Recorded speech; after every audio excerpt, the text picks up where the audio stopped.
उत्तर पूर्व के तमाम राज्यों असम, मेघालय, नागालैंड, मणिपुर, मिजोरम, सिक्किम, अरुणाचल प्रदेश, त्रिपुरा, जहां अपने प्राकृतिक सौंदर्य के लिए जाने जाते हैं, वहीं कृषि के क्षेत्र में भी अपना विशेष महत्व रखते हैं। पूर्वांचल राज्यों में होने वाली अलग अलग किस्मों की फसलें अगर आप तक एक ही कार्यक्रम के जरिए पहुंचे तो उस कार्यक्रम का नाम है बढ़ते कदम।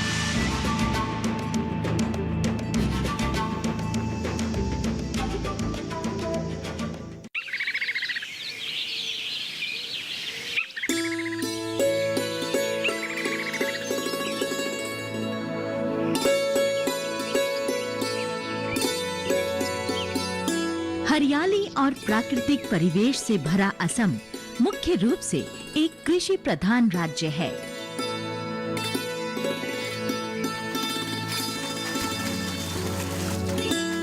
असम के ग्रामीण जीवन में सुपारी का पेड़ होना आम बात है। असम में घर के आगे या पीछे हमेशा एक सुपारी का बाग अपनी खूबसूरती बिखेरता दिखाई दे जाएगा।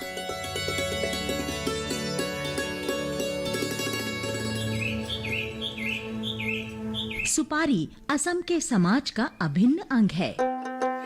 सुपारी के बिना असम की संस्कृति अधूरी है।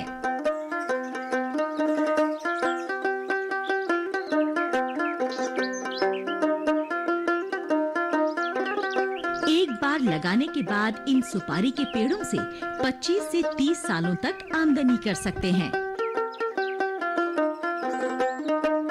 इसको एक बार लगाने के बाद ज्यादा मेहनत करने की भी जरूरत नहीं होती। सिर्फ इसके नीचे उगी हुई घास को समय समय पर साफ करना पड़ता है।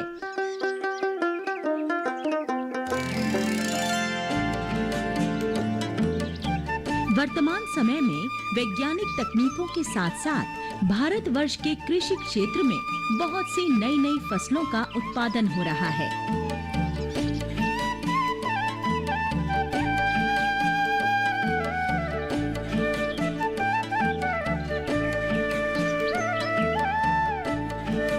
असम में भी इस तरह की कई खेती की जाती हैं। ऐसी ही एक प्रकार की खेती है कोको खेती।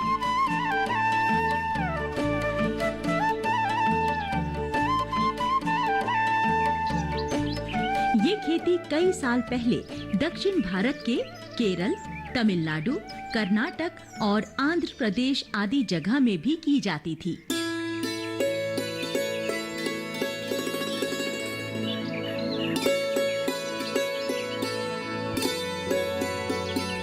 असम के कृषि क्षेत्र में नई शामिल हुई है और धीरे धीरे असम के किसानों को भी आकर्षित कर रही है। कोको एक प्रकार का फल है जिसके बीज से कोको पाउडर बनाया जाता है। ये कोको पाउडर चॉकलेट इंडस्ट्री की प्रधान सामग्री है, जिसको चॉकलेट का मुख्य उत्पादक कहा जाता है। ये है कोको यानी चॉकलेट का फल। आजकल असम के कुछ शिक्षित युवा पढ़ाई और प्रशिक्षण द्वारा इसकी उत्पादन पद्धति के बारे में सीखकर इस खेती को लेकर उत्साहित हैं।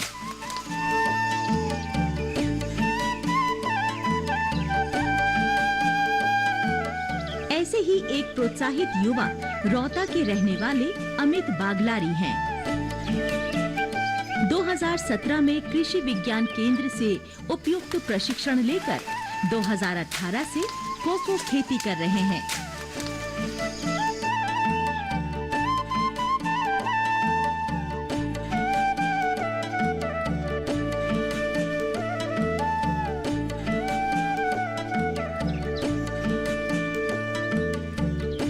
कोको बीज या पौधों दोनों ही तरह से लगाई जाती है।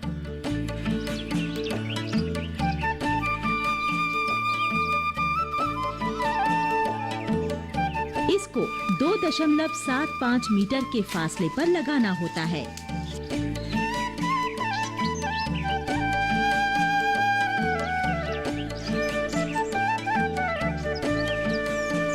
दरअसल कोको की खेती मार्च अप्रैल के महीनों में लगाई जाती है तो अच्छी फसल देती है। पौधा सूखने की संभावना नहीं होती। 2-3 सालों से लेकर 5 सालों के अंदर ये फसल देना शुरू करता है।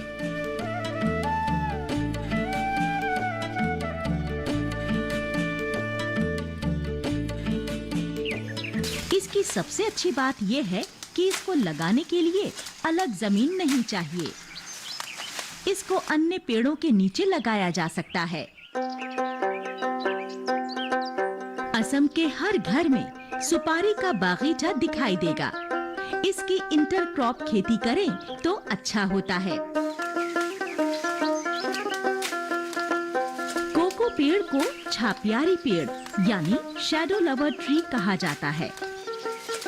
कोकोआ खेतीटुत आमार विभिन्न कृषकসকলে हमारे यहाँ के नए पीढ़ियों के कुछ किसानों ने कोको खेती करने के लिए आगे बढ़ रहे हैं। कोको खेती सुपारी पेड़ के नीचे लगाने से ज्यादा अच्छी होती है, क्योंकि ये जो खेती है छांव में ज्यादा अच्छी होती है। ज्यादा धूप मिलने से इसकी फसल उतनी अच्छी नहीं होती है। हम सब जानते हैं 2 सुपारी पेड़ के बीच में 2.75 मीटर दूरी बनाकर लगाया जाता है। बीच का ये जो जगह है वो बिल्कुल खाली रह जाता है। उस जगह पर अगर हम कोको खेती लगाएं तो उस खाली जगह की भरपाई हो जाती है। मतलब उसी जगह पर हम कुछ उत्पादन कर सकते हैं। एक कोको पेड़ में लगभग 20 से 30 कोको फल मिल जाते हैं। उसी फल का बीज निकलकर हम धूप में सुखाते हैं, यानी उसी बीज में से कोको पाउडर निकालते हैं और उसे हम बेचते हैं। कोको खेती एक बार लगाने के बाद सिर्फ उसके नीचे उगी घास को साफ करने से हो जाती है। असम की जलवायु कोको की खेती के लिए अनुकूल है।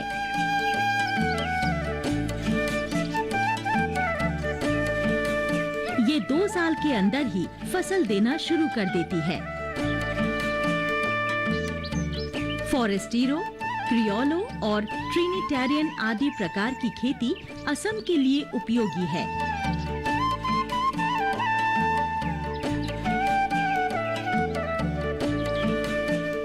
ज्यादा सूखी मिट्टी हो तो सिंचाई करनी चाहिए। कोको पेड़ के बढ़ने के साथ साथ इसकी डाल को तोड़ देना चाहिए ताकि पेड़ की कांड साफ रहे, क्योंकि इस कांड में ही फूल खिलता है और फल आता है।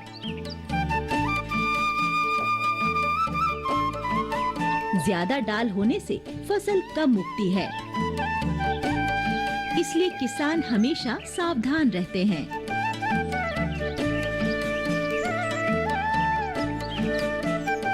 फूल खिलने से फल लगने तक सिर्फ 4 महीने लगते हैं। मतलब 4 महीने के अंदर अंदर किसानों को अपनी मेहनत का फल मिल जाता है।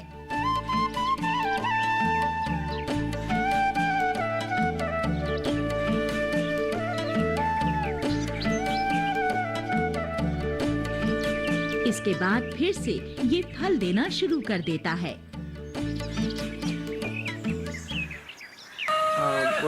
साल भर में कोको पेड़ 3 बार फल देते हैं। हर साल एक पेड़ से 4 से लेकर 5 किलो बीज मिल जाते हैं। एक पेड़ में अगर 5 किलो बीज मिल जाए तो इसका मतलब ये है कि 1 बीघा जमीन पर 100 पेड़ लगाए जा सकते हैं। यानी 1 बीघा जमीन पर लगभग 5 कुंटल कोको बीज मिल सकते हैं। इसलिए ये बहुत ही लाभदायक खेती है।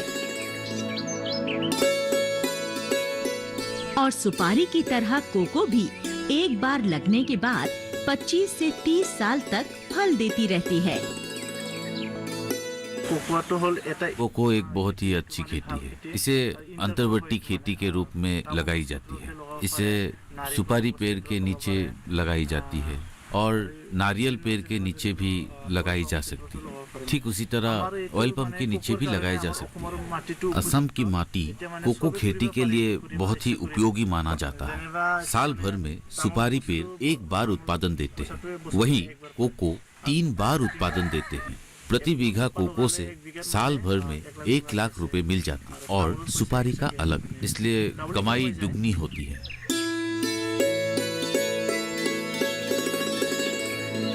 छोटी या कम जगह पर ज्यादा उत्पादन करने के लिए कोको सबसे उपयुक्त खेती है।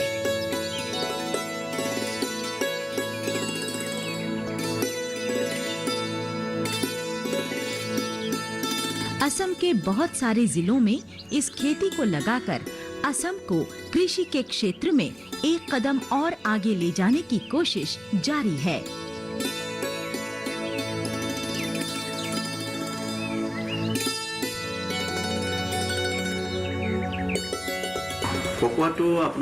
जैसे कि हम जानते हैं, रोजमर्रा की जिंदगी में कोको और कॉफी हम सभी इस्तेमाल करते हैं। जैसे कि रोज सुबह हम कॉफी पीते हैं, ठीक उसी तरह हम चॉकलेट भी खाते हैं। कोको पाउडर चॉकलेट इंडस्ट्री की बुनियादी जरूरत है। नेशनल एवरेज देखा जाए तो हमारे किसान के हिस्से में 1 हेक्टेयर से भी कम जमीन आती है, यानी कृषि लायक जमीन बहुत कम है। इसलिए हमें इंटरक्रॉप करने की जरूरत होती है।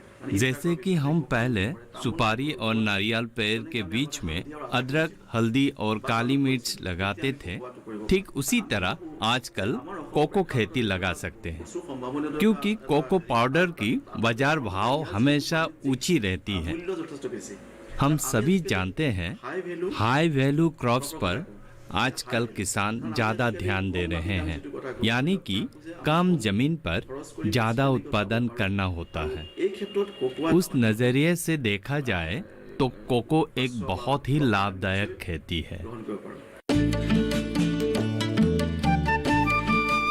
कोको खेती को असम के किसानों के लिए एक बहुत ही सहज और लाभदायक खेती में बदलने के लिए कोशिश करते हुए एक बड़ा कदम उठाने की जरूरत है।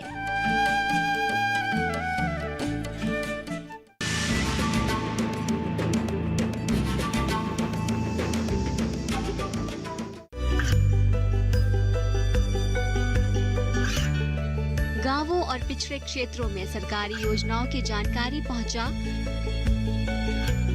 देश में कौशल और क्षमता विकास कर ग्रामीणों को सामाजिक बदलाव और विकास से जोड़ने की दूरदर्शन किसान की पहल चौपाल चर्चा देखें सोमवार से शुक्रवार सुबह 9 बजे।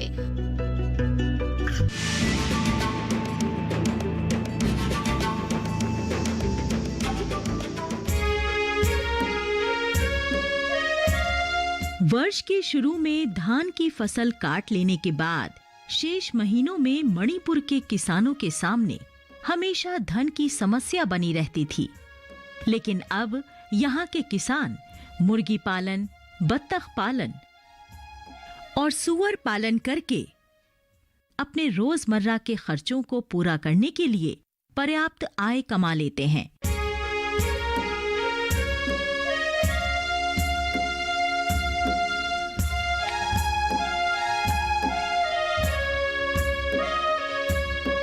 जबकि पहले जहां अकेली खेती से ये खर्चे पूरे नहीं होते थे और किसानों को गरीबी का सामना करना पड़ता था।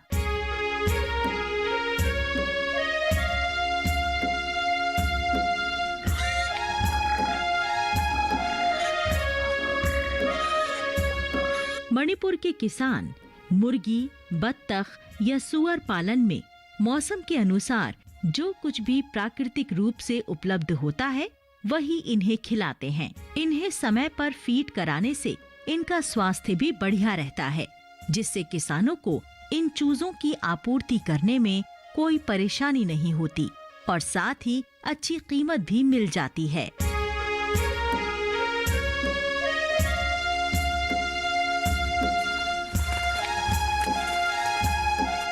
मणिपुर के जिन किसानों ने मुर्गी पालन केंद्र स्थापित किए हैं, वो अधिकतर इम्फाल से 15 किलोमीटर दूर पूर्व संजेनबन नोंगपोक से हैं।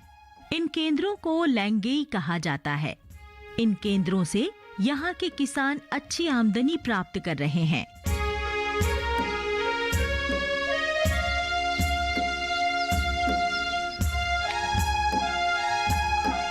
इन्हीं में से एक किसान है तेलेम अरुण कुमार, जिन्हें अमूदोन के नाम से भी जाना जाता है।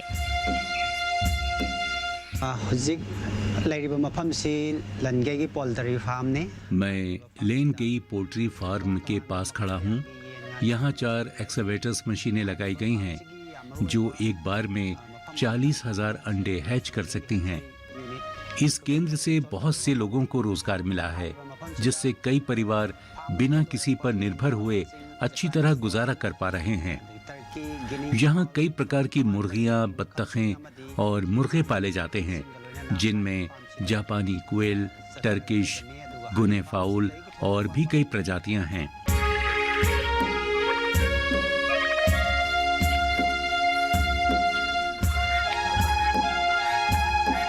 इन्होंने पूर्वी संजेनबम में ऐसा ही एक लैंगेई स्थापित किया है।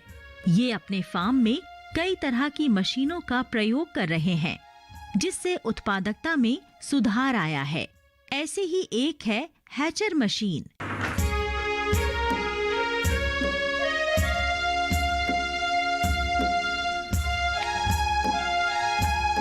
जिसकी मदद से ये बेहतर तरीके से और अधिक अंडे प्राप्त कर रहे हैं। अरुण कुमार ने अपने फार्म में ऐसी 4 मशीनें स्थापित की हैं।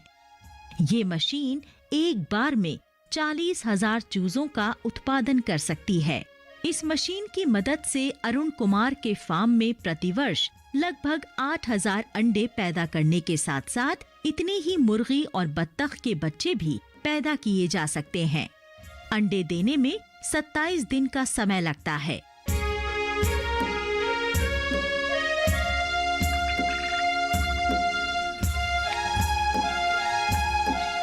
अरुण कुमार के लैंगेई फार्म में कई किस्म के बच्चे पैदा होते हैं, जैसे FFG, RR, जापानी कोयल, टर्की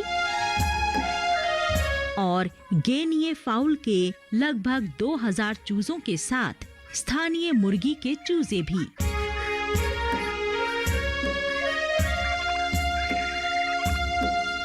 FFG और RR जैसी स्थानीय मुर्गी साल में लगभग 100 अंडे दे सकती है, जिसका अर्थ है 100 बच्चे। यहाँ तक कि जापानी कोयल भी साल में 100 बच्चे देती है।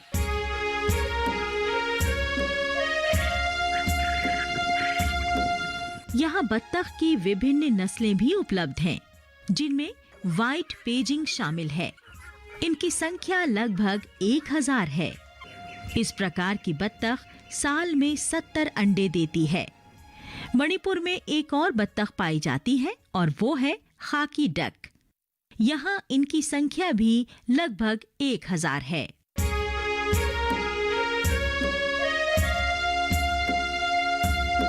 इस फार्म में ये दूसरे बेरोजगार लोगों को आजीविका प्रदान कर रहे हैं, ताकि वो भी अपने परिवार का जीवन यापन अच्छी तरह से कर सकें। इस प्रकार के पालन केंद्रों की स्थापना होने से मणिपुर के किसानों को अच्छी आय प्राप्त करने का बेहतर अवसर प्राप्त हो रहा है। यहाँ तक कि मुर्गी और बत्तख के लिए चारे का उत्पादन भी इनके लिए आय अर्जित करने का एक बेहतर जरिया है।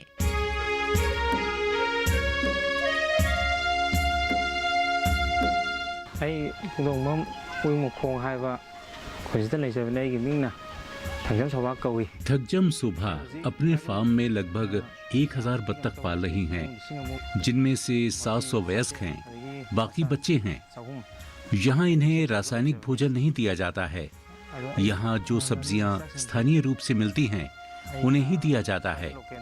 चावल, गोभी के पत्ते और दूसरी शुद्ध सब्जियाँ ही दी जाती हैं।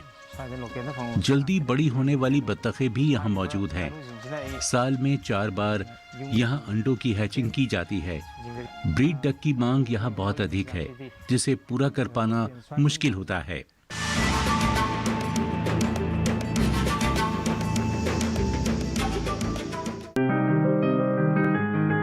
बीमारियों से कैसे बचेगी फसल? मवेशियों की मुश्किलों का क्या है हल? कहां से लाएं बीज, कितनी लगेगी खाद? किसानों के हर फोन का विशेषज्ञ देंगे जवाब। देखिए हेलो किसान लाइव सोमवार से शुक्रवार शाम 6 बजे।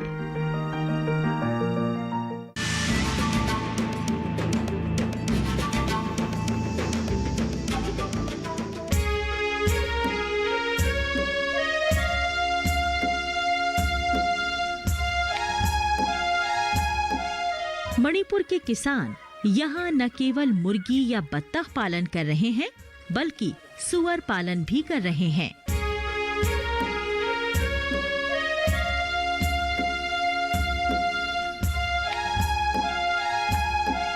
National animal disease control program, ये प्रोग्राम जो है बहुत इम्पोर्टेंट प्रोग्राम है।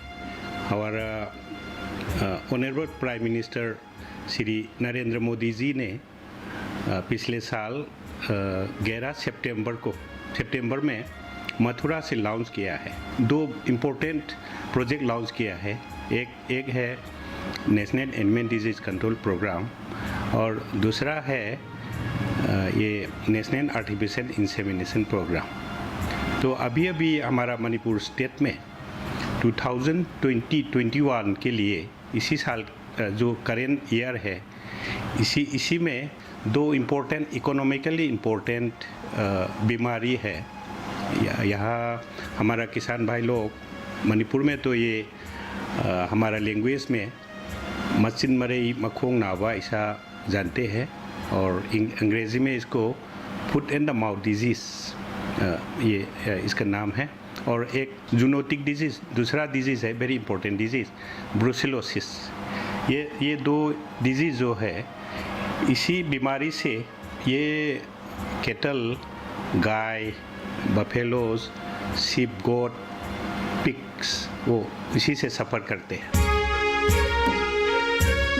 सुअर पालन के काम में लगे किसानों में से हैं रॉबर्टसन, जो पटसोई लुखोई ममंग लेकेई से हैं। ये क्षेत्र इम्फाल से 5 किलोमीटर दूर है।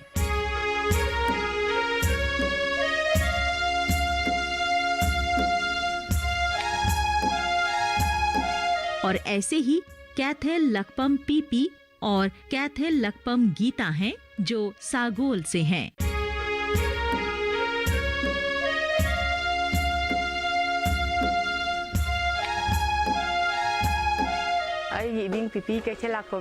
मेरा नाम कैथेल लकपम पीपी है। मैं पश्चिमी इम्फाल सागोल बंद की रहने वाली हूँ। सुअर पालन का क्षेत्र लुकर मेमंग लेकेई इम्फाल वेस्ट में है। 2016 में मैंने स्नातक करने के बाद केवल 5 सुअर के बच्चों से सुअर पालन शुरू किया था। आज इनकी संख्या 300 है। मैंने यहाँ बहुत से पिगलेट पैदा किए हैं। यहाँ 10 से अधिक लोग काम करते हैं और साथ ही जो लोग यहाँ इनके लिए भोजन सप्लाई करते हैं, उन्हें भी रोजगार मिला है। 45 दिन में ये वयस्क हो जाते हैं। इनका मूल्य 5,000 रुपए है। मैंने सरकार से कोई आर्थिक मदद नहीं ली है। मणिपुर में बहुत से लोग सुअर पालन से साल में 1 से 2 लाख तक कमा लेते हैं। मुझे सरकारी नौकरी से बेहतर ये लगता है।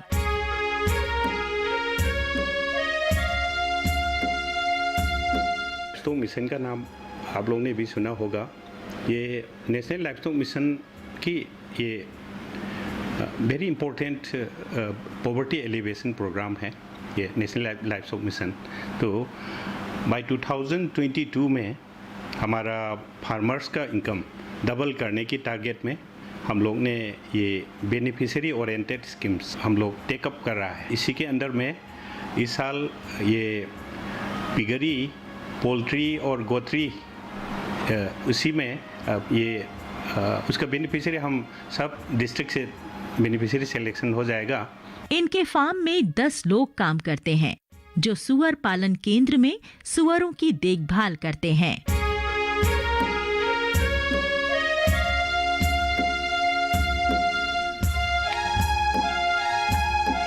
यहाँ सुअर को चारा उपलब्ध कराने वालों के लिए रोजगार के अच्छे अवसर उपलब्ध हैं।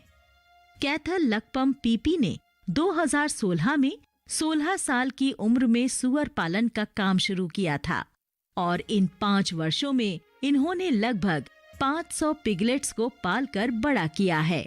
इनके फार्म में 10 लोग काम करते हैं जो सुअरों को भोजन उपलब्ध कराते हैं और उनकी देखभाल करते हैं, जिससे इन लोगों को आजीविका के बेहतर अवसर उपलब्ध हो रहे हैं। इस प्रकार कहा जा सकता है कि मुर्गी पालन और सुअर पालन केंद्र मणिपुर के किसानों को आजीविका के बेहतर अवसर प्रदान कर रहे हैं और उनके जीवन स्तर को ऊपर उठाने में मदद कर रहे हैं। यहाँ तक कि कुछ किसान अब अपने बच्चों को शिक्षा के लिए मणिपुर से बाहर भी भेजने में समर्थ हो रहे हैं।